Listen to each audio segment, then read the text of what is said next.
উনি নাকি আপনার বাফুবের সভাপতির সাথে আজকে বৈঠকে বসবেন ফাহমিদুলের ব্যাপারটা নিয়ে।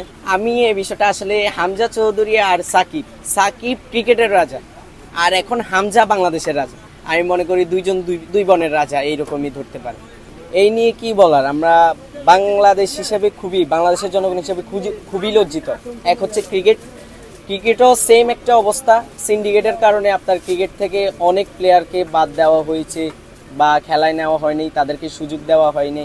নতুন প্লেয়ারদের সুযোগ দিচ্ছে, আমরাও বলছি নতুন প্লেয়ারদের সুযোগ দেন। তার পাশাপাশি যেগুলো পুরনো প্লেয়ার বা যারা সিনিয়র প্লেয়ার আছে তাদেরকেও সুযোগ দেওয়া উচিত। কারণ আপনি চান্স দিতে গিয়ে যদি আপনি ম্যাচে হেরে যান বা ম্যাচে ড্র করেন, যদি নাই জিতেন, তাহলে এখানে তো আর চান্স দেওয়ার কোনো লাভ হলো না। ঠিক আছে, তো ফাহমিদুলকে নিয়ে একটা কথাই বলবো, আমি খুব এক্সাইটেড ছিলাম যখন হামজা চৌধুরী ভাই আসছে দেশে অ্যান্ড বাংলাদেশের সাথে আপনার বাংলাদেশ দল হয়ে মানে বাংলাদেশের অভিষেক হয়ে খেলবেন তিনি।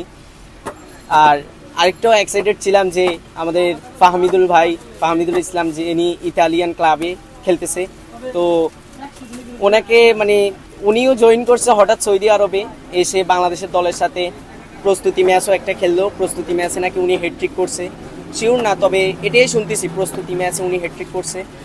তো এরকম এখন পর্যন্ত আমি দেখি নাই কোনো খেলোয়াড় এইভাবে হ্যাটট্রিক করছে, এখন পর্যন্ত দেখি নাই কোনো প্লেয়ার এভাবে হ্যাটট্রিক করছে প্রস্তুতি ম্যাচে।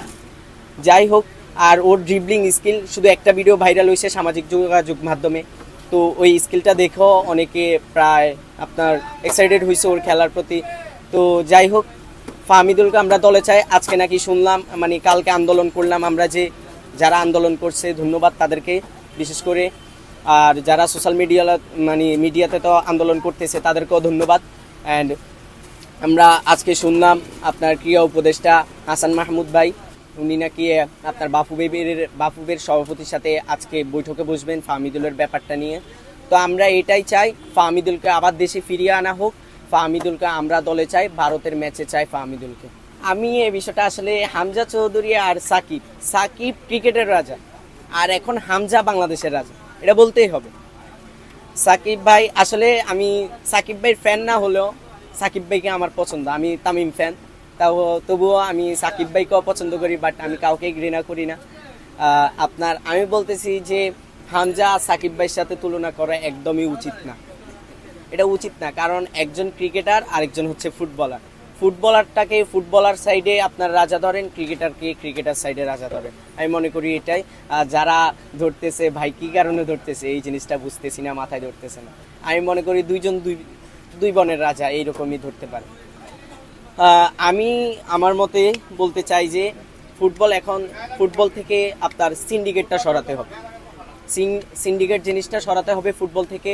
অ্যান্ড পাশাপাশি আপনার যে বিদেশি প্লেয়ারগুলো এখন আসতে আগ্রহী, এখন যদি আপনার ফাহমিদুলের এই ঘটনাটা শোনে তাহলে তারা কিন্তু সামনে আর আসবে না।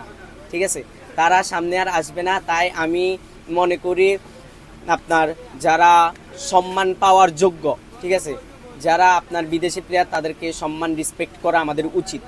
কারণ তারা কোনো কিছু না ভেবে, তারা পারলে বিদেশের মাটিতে তারা দুনিয়ার টাকা ইনকাম করতে পারতো, এই করতে পারতো, তাদের এখানে আসার কত ঠেকা নেই, তারা বাংলাদেশে খেলার কোনো ঠেকা নেই, কিন্তু তারা চাইতেছে যে আসলে আমাদের বাংলাদেশ একটু উন্নতর দিকে যাবে, খেলা একটু ভালো হবে বা বাংলাদেশের হেল্প হবে, কিন্তু এই জিনিসটা এখন বুঝতেছে না। কিছু সিন্ডিকেট মানুষের কারণে আপনার এই প্লেয়ারগুলোকে বাদ দেওয়া হচ্ছে দল থেকে।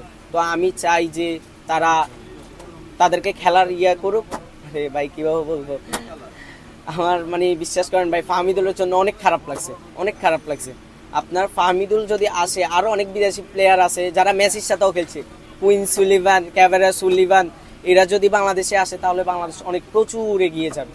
তো আমি চাই বাংলাদেশ আরও ভালোভাবে খেলুক। অ্যান্ড যারা বিদেশি ক্লাব থেকে আসার জন্য আসতে চায় তাদেরকে আপনার গ্রহণ করা উচিত।